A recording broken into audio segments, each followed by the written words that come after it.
કેમ છો વિદ્યાર્થી મિત્રો? મજામાં છો ને? ચાલો આપણે ધોરણ 10ના પ્રથમ કાવ્ય વૈષ્ણવજનનો અભ્યાસ કરીએ. તમારે ધોરણ 10માં 12 પદ્ય અને 12 ગદ્યનો અભ્યાસ કરવાનો છે અને પૂરક વાચનનો પણ અભ્યાસ કરવાનો છે. તમે ધોરણ 10માં આવી ગયા છો, તેથી બધા જ વિદ્યાર્થીઓને ધોરણ 10માં સારા ટકા આવે એના માટે બેસ્ટ ઓફ લક. તો ચાલો આજે આપણી પ્રથમ જે કવિતા છે વૈષ્ણવજન તેનો અભ્યાસ કરીએ. વૈષ્ણવજન બરાબર, એટલે એની જો આપણે સંધિ છૂટી પાડીએ તો વૈષ્ણવ પ્લસ જન એવી એની સંધિ છૂટી પડે છે. વૈષ્ણવ પ્લસ જન એવી એની સંધિ છૂટી પડે છે. તો વૈષ્ણવ એટલે વિષ્ણુની ઉપાસના કરનાર અને જન એટલે માણસ. તો એવું કહી શકાય કે વિષ્ણુની ઉપાસના કરનાર એવા માણસના ગુણોની વાત આ કાવ્યમાં કરવામાં આવી છે. કાવ્યના કવિ છે નરસિંહ મહેતા. બરાબર, નરસિંહ મહેતા વિશે આપણે થોડી માહિતી મેળવી લઈએ, ત્યાર પછી આ કવિતાનો ટૂંકમાં પરિચય મેળવી આપણે કાવ્યનો અભ્યાસ કરીશું. તો નરસિંહ મહેતાનો જે સમય છે એ છે ઈસવીસન 15મી સદી. નરસિંહ મહેતાનો જન્મ ભાવનગર જિલ્લાના તળાજામાં થયો હતો. તેમની કર્મભૂમિ જૂનાગઢ હતી. તેમના જીવન વિશે આધારભૂત વિગતો મળતી નથી. એટલે આપણે જોયું કે એમનો જે જન્મ સમય છે એ ઈસવીસન 15મી સદી આપી છે. કોઈ ચોક્કસ તારીખ કે ચોક્કસ સમય આપણને આપેલો નથી. આ જે સમય આપેલો છે એ ચોક્કસ નથી. બરાબર, એ આખી 15મી સદીમાં ક્યારે એમનો જન્મ થયો હતો એ ચોક્કસ આધારભૂત માહિતી એમના જીવન વિશેની આપણને મળતી નથી. નરસિંહ મહેતાને ગુજરાતી ભાષાના આદિ કવિની કહેવામાં આવે છે. બરાબર, આ મોસ્ટ આઈએમપી પ્રશ્ન છે કે ગુજરાતી ભાષાના આદિ કવિનું નામ જણાવો, તો આપણે આદિ કવિ તરીકે કોણ છે? નરસિંહ મહેતા. અથવા તો નરસિંહ મહેતાને કયા નામે ઓળખવામાં આવે છે? તો આદિ કવિ તરીકે પણ એમને ઓળખવામાં આવે છે. તેઓ ઉત્તમ ઉર્મી કવિ પણ છે. તેમની શામળસાનો વિવાહ, હાર, હુંડી, મામેરું, શ્રાદ્ધ જેવી ચરિતાત્મક કાવ્ય રચનાઓ છે. એમના પદ પ્રભાતિયા તરીકે જાણીતા છે. એમના જે પદો છે એ વહેલી પરોઢે ગવાતા હોવાથી તેને પ્રભાતિયા તરીકે ઓળખવામાં આવે છે. ચાતુર્યો, હિંડોળાના પદ, વસંતના પદ, કૃષ્ણલીલાના પદ વગેરે તેમની રચનાઓ છે. અને એમના પદોમાં ઉપનિષદ વાણીનું ભાષાબળ જોવા મળે છે. બરાબર, તો આ થયો કવિ પરિચય. કવિ પરિચય મેળવ્યા પછી હવે આ કાવ્યમાં નરસિંહ મહેતાએ શું વાત કરી છે, કોના વિશેની વાત કરી છે તેના વિશે આપણે માહિતી મેળવીએ. તો ભક્ત કવિ નરસિંહ મહેતા છે તેમને ભક્ત કવિ પણ કહેવામાં આવે છે. તો નરસિંહ મહેતાના અનેક પદો સદીઓથી ગુજરાતી પ્રજાના હૈયે અને હોઠે વસેલા છે. વૈષ્ણવજનનું પદ ગાંધીજીને અતિ પ્રિય હતું. આ જે કાવ્ય અહીંયા આપણને આપેલું છે એ કાવ્ય મહાત્મા ગાંધી, બરાબર, જે આપણા રાષ્ટ્રપિતા છે, તેમને પણ આ પદ ખૂબ જ પ્રિય હતું. પ્રશ્ન પરીક્ષામાં એવો પૂછાય છે કે કયું પદ ગાંધીજીને અતિ પ્રિય હતું? તો વૈષ્ણવજન પદ ગાંધીજીને અતિ પ્રિય હતું. એ કારણે ગુજરાત બહાર ભારત અને વિશ્વમાં પણ આ પદ જાણીતું થયેલું છે. કયા કારણે વૈષ્ણવજન પદ ગુજરાત બહાર અને ભારતમાં પણ પ્રસિદ્ધ થયેલું છે કે જાણીતું થયેલું છે? તો ગાંધીજીને પ્રિય હોવાથી આ પદ ગુજરાત બહાર, ભારત અને વિશ્વમાં જાણીતું થયેલું છે. આ પદમાં વૈષ્ણવજન એટલે કે સાદી ભાષામાં જેને ભગવાનનો માણસ આપણે કહીએ છીએ, અમુક વ્યક્તિઓને કે આ તો ભગવાનના માણસ છે, તો કોને ભગવાનનો માણસ કહી શકાય અથવા તો સજ્જન માણસ કોને કહી શકાય તેના લક્ષણો બતાવવામાં આવ્યા છે. બરાબર, તે કેવો હોઈ શકે? બરાબર, તેના ગુણો આ કાવ્યમાં કવિ નરસિંહ મહેતાએ આપણને કહ્યા છે. હવે આપણે જોઈએ કે વૈષ્ણવજનમાં કેવા ગુણો હોય છે. તો જે બીજાના દુઃખ જાણે છે, કોઈની ઉપર ઉપકાર કરે છતાં મનમાં અભિમાન તે રાખતો નથી, બધાને માન આપે છે, કોઈની નિંદા કરતો નથી, મન, વચન અને કર્મથી શુદ્ધ હોય છે, બધા તરફ સમભાવ રાખે છે, પર સ્ત્રીને સમાન માતાની દ્રષ્ટિથી જુએ છે અને અસત્ય વચન તે બોલતો નથી. બીજાના એટલે કે પારકાના ધનને તે હાથ પણ અડાડતો નથી. મોહ માયાનો તેણે ત્યાગ કર્યો હોય છે અને મનમાં વૈરાગ્ય ધારણ કર્યો હોય. લોભ, કપટ, કામ, ક્રોધ રહિત હોય તે જ ખરો સજ્જન છે. એવા માણસના દર્શનથી આપણી 71 પેઢી તરી જાય છે. તો આ બધા ગુણો જે માણસમાં હોય તે જ માણસને સજ્જન માણસ અથવા તો વૈષ્ણવજન કહી શકાય છે.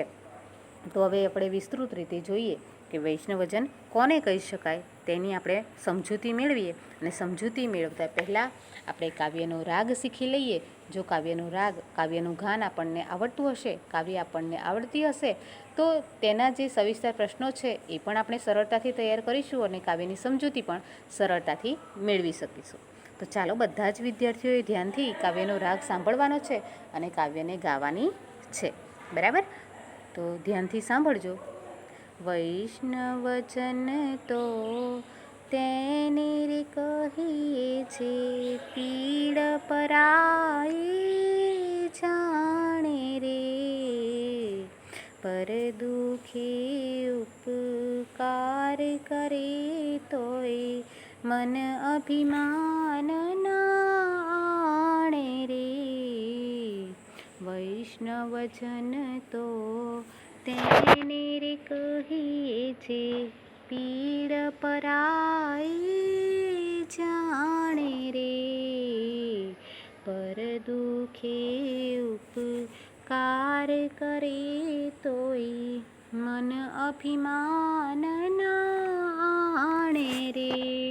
સકળ લોકમાં સૌને વંદે, નિંદા ન કરે કે ની રે, વાચ કાચ મન નિશ્ચલ રાખે, વાચ કાચ મન નિશ્ચલ રાખે, ધન ધન જનની તેની રે.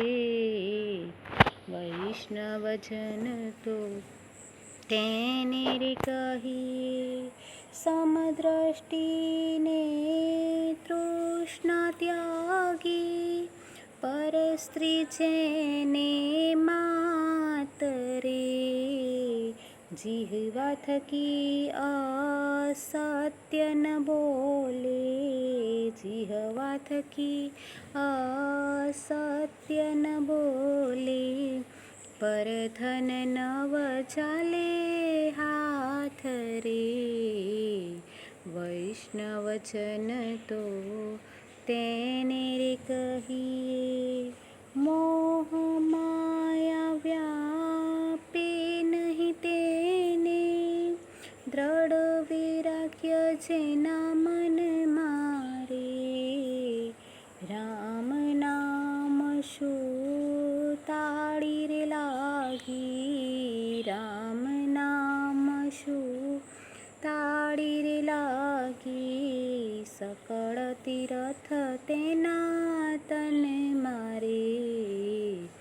વૈષ્ણવજન તો તેને રે કહીએ, વણ લોભીને કપટ રહિત છે, કામ ક્રોધ નિવાર્યા રે, ભણે નરસૈયો તેનું દર્શન કરતા, ભણે નરસૈયો તેનું દર્શન કરતા, કુળ ઇકોતેર તાર્યા રે.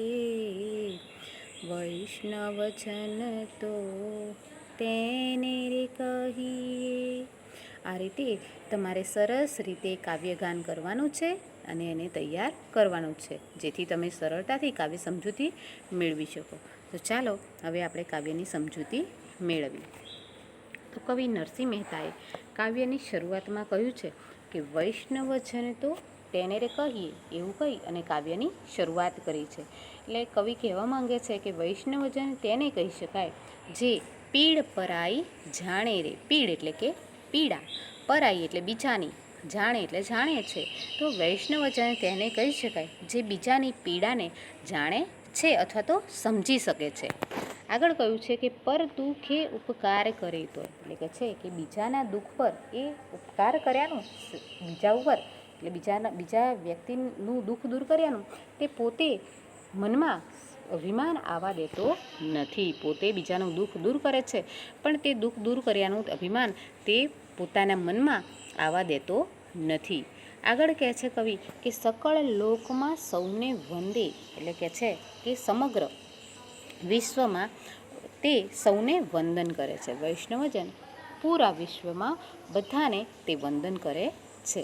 નિંદા ન કરે કેની રે, એટલે કોઈની તે નિંદા કરતો નથી. બરાબર.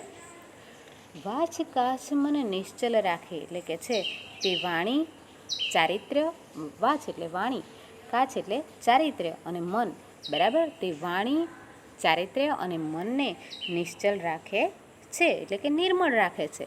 ધન ધન જનની તેની રે, અને આવા વૈષ્ણવજનની માતાને ધન્ય છે, અથવા તો આવો વૈષ્ણવજનને જેણે જન્મ આપ્યો છે તેવી માતાને ધન્ય છે, એવું કવિ નરસિંહ મહેતા કહે છે.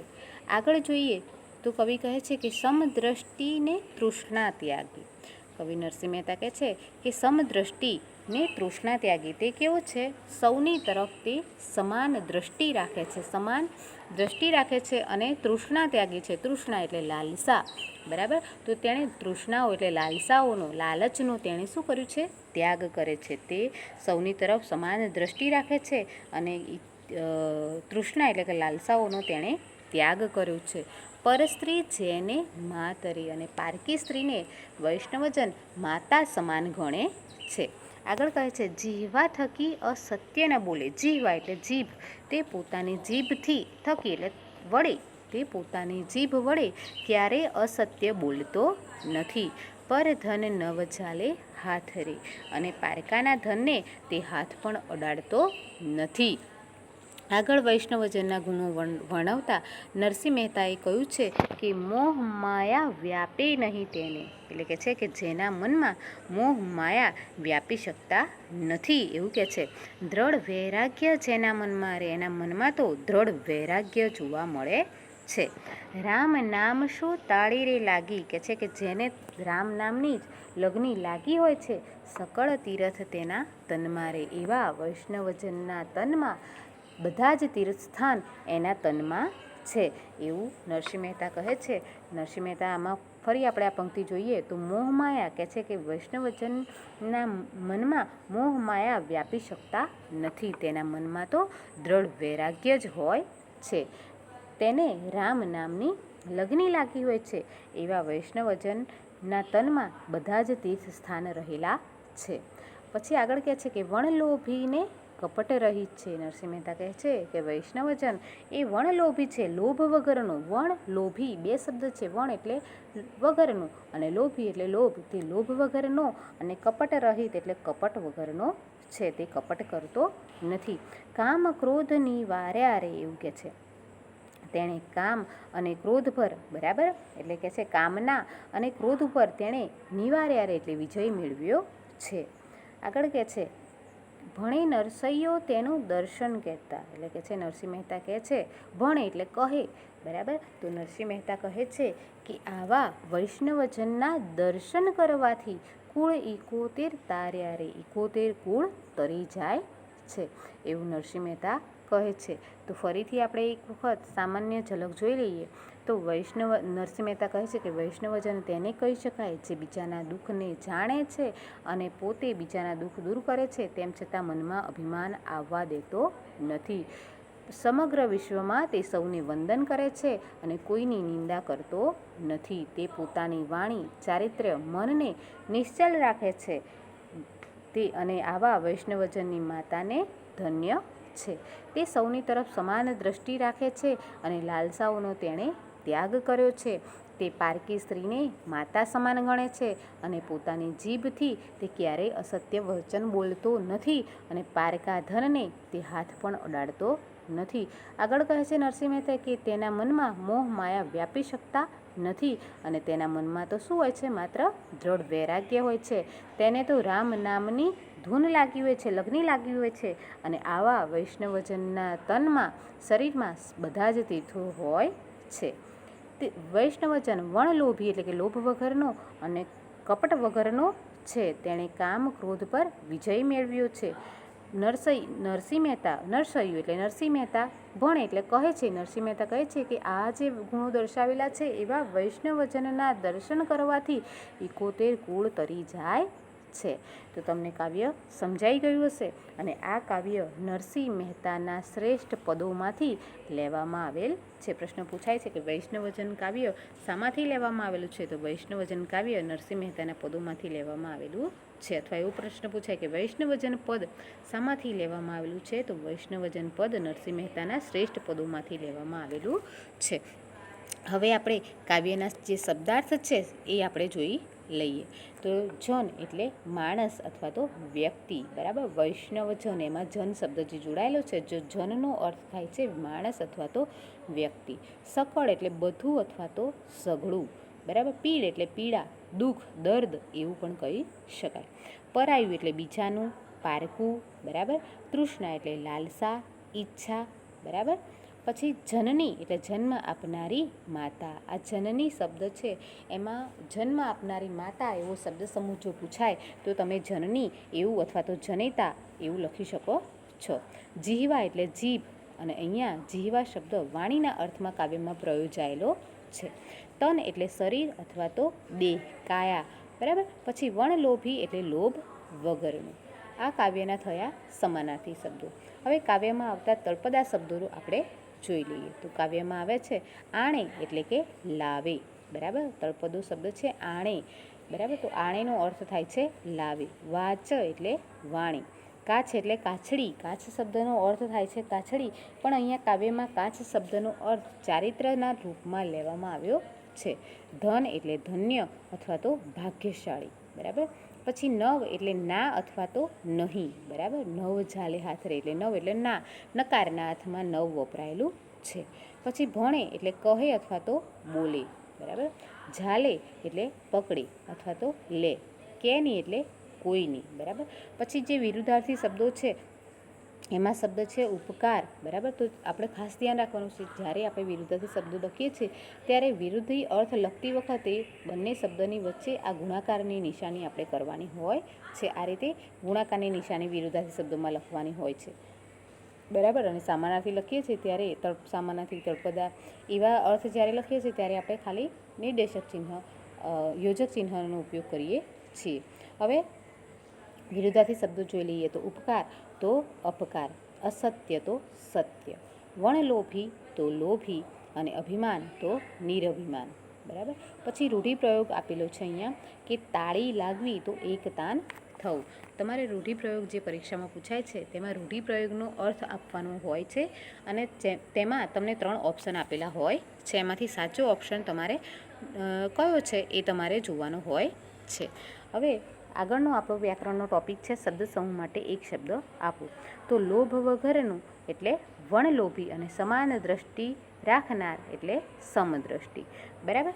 હવે કાવ્યનું સ્વાધ્યાય આપણે જોઈ લઈએ. તો નીચે આપેલા વિકલ્પમાંથી સાચો વિકલ્પ પસંદ કરીને આપણે ખરાની નિશાની કરવાની છે. તો આપણને પરીક્ષામાં આ રીતે વિકલ્પો પૂછાતા નથી. પરીક્ષામાં આપણે એક વાક્યના પ્રશ્નના જવાબ પૂછાય છે.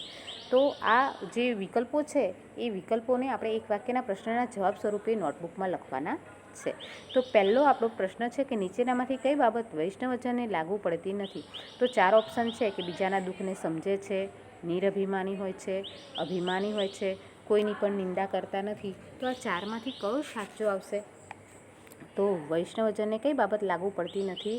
તો વૈષ્ણવજન અભિમાની હોય છે તે બાબત તેને લાગુ પડતી નથી, બરાબર. અને કઈ બાબત લાગુ પડે છે જો એવો પ્રશ્ન ફેરવીને પૂછાય તો આપણે લખીશું કે બીજાના દુઃખને સમજી શકે છે, નિરભિમાની હોય છે અને કોઈની પણ નિંદા કરતા નથી, બરાબર. પછી આગળ છે કે વાચ કાચ મન નિર્મળ રાખે એટલે એનો અર્થ શું થાય છે? તો એનો અર્થ થાય છે કે વાણી ચારિત્ર્ય અને મનને કપટથી દૂર રાખે છે. બીજું છે કે વાણી ચારિત્ર્ય અને મનને સ્થિર રાખે છે. ત્રીજું છે વાણી ચારિત્ર્ય મનને સ્થિર રાખે છે. ચોથું છે વાણી કાયા અને મનને ચંચળ રાખે છે. તો આ 4 ઓપ્શનમાંથી કયો જવાબ સાચો આવી શકશે? તો વાચ કાચ મન નિર્મળ રાખે એટલે વાણી ચારિત્ર્ય અને મનને સ્થિર રાખે છે, બરાબર. આગળ બીજો પ્રશ્ન છે એક વાક્યમાં ઉત્તર આપો. તો સકળ તીરથ તેના તનમારે પંક્તિનો અર્થ શું થાય છે? તો સકળ તીરથ તેના તનમારે એ પંક્તિનો અર્થ થાય છે કે વૈષ્ણવજનના તનમાં બધા જ 30 સ્થાનો રહેલા છે. બરાબર. પછી મોહ માયા કોને સ્પર્શી શકતા નથી? તો વૈષ્ણવજનને મોહ માયા સ્પર્શી શકતા નથી. આગળનો પ્રશ્ન છે કે નીચેના પ્રશ્નોના ઉત્તર 2-3 લીટીમાં આપો. તો કોના દર્શન કરવાથી 71 પેઢી તરી જાય છે? પ્રશ્ન એવો છે. તો આપણે એનો જવાબ લખીશું કે વૈષ્ણવજનના દર્શન કરવાથી 71 પેઢી તરી જાય છે. બરાબર. પણ અહીંયા 2-3 વાક્યમાં આપણે પ્રશ્ન જવાબ લખવાનો છે, એટલે આપણે એને થોડું લંબાવીને લખીશું કે જે વૈષ્ણવજનના મનમાં મોહમાયા સ્પર્શી શકતા નથી. બરાબર. જેના અંતરમાં દ્રઢ વૈરાગ્ય હોય છે. બરાબર. જેના મનમાં લોભ હોતો નથી, તેણે કામ ક્રોધ પર વિજય મેળવ્યો હોય છે, તેના મનમાં માત્ર રામ નામની જ ધૂન લાગેલી હોય છે. આવા વૈષ્ણવજન, આવા તીર્થ સ્વરૂપ વૈષ્ણવજનના દર્શન કરવાથી 71 પેઢી તરી જાય છે. આગળનો પ્રશ્ન છે કે પરસ્ત્રી જેને માતરે પંક્તિનો અર્થ સમજાવો. તો આપણે લખીશું કે વૈષ્ણવજન કાવ્યમાં વૈષ્ણવજનની નિર્મળ દ્રષ્ટિને રજૂ કરવામાં આવી છે. તે સૌની તરફ સમાન ભાવ રાખે છે અથવા તો સમાન દ્રષ્ટિ રાખે છે. તે પરસ્ત્રીને માતા સમાન ગણે છે અને ક્યારેય પરસ્ત્રી પર તે કુદ્રષ્ટિ કે ખરાબ દ્રષ્ટિથી જોતો નથી. પછી આગળનો પ્રશ્ન છે કે નીચેના પ્રશ્નોના 7-8 લીટીમાં જવાબ લખો. તો નરસિંહ મહેતા વૈષ્ણવજનના કયા લક્ષણો દર્શાવે છે? તમારા શબ્દોમાં લખો. તો તેમાં કાવ્યનો તમારે પૂરેપૂરા જે બધા જ લક્ષણો વૈષ્ણવજનના દર્શાવે છે એ બધા જ લક્ષણો તમારે દર્શાવવાના છે. બરાબર. અને જે રીતે કાવ્યની પંક્તિઓ આપેલી છે એ રીતે તમારે ફકરા પાડી અને તમારે સવિસ્તાર પ્રશ્નનો ઉત્તર લખવાનો છે. અને છેલ્લો પ્રશ્ન છે કે નીચેની કાવ્ય પંક્તિ સમજાવો. કે વૈષ્ણવજન તો તેને રે કહીએ જે પીડ પરાઈ જાણે રે, પર દુઃખે ઉપકાર કરે તોય મન અભિમાન ના આણે રે. તો આ પંક્તિમાં કવિ નરસિંહ મહેતાએ આપણને જણાવ્યું છે કે વૈષ્ણવજન કેવો હોય છે, તેના ગુણો દર્શાવ્યા છે. સાચો વૈષ્ણવજન તેને જ કહી શકાય કે કહીએ જે પીડ પરાઈ જાણે રે. પીડ એટલે પીડા, બીજાની પીડાને જાણે છે. પર દુઃખે ઉપકાર કરે, તે બીજાનું દુઃખ દૂર કરે છે. બરાબર. એટલે અથવા તો તેની ઉપર ઉપકાર કરે છે, પણ તે પોતાના મનમાં અભિમાન આવવા દેતો નથી અથવા તો તેના પર ઉપકાર કર્યાનું તે અભિમાન રાખતો નથી. આ રીતે આ પંક્તિમાં વૈષ્ણવજનના ગુણોની વાત કરવામાં આવી છે. તો આ રીતે તમારે સરસ રીતે કાવ્યને તૈયાર કરીને એનું સ્વાધ્યાય તમારે તૈયાર કરવાનું છે. તો અહીંયા તમને વૈષ્ણવજન કાવ્ય અને એનું સ્વાધ્યાય, એના પ્રશ્નો સરસ રીતે સમજાઈ ગયા હશે એવી હું આશા રાખું છું. અને અહીંયા આપણો ક્લાસ આપણે પૂરો કરીએ છીએ. તો આવજો.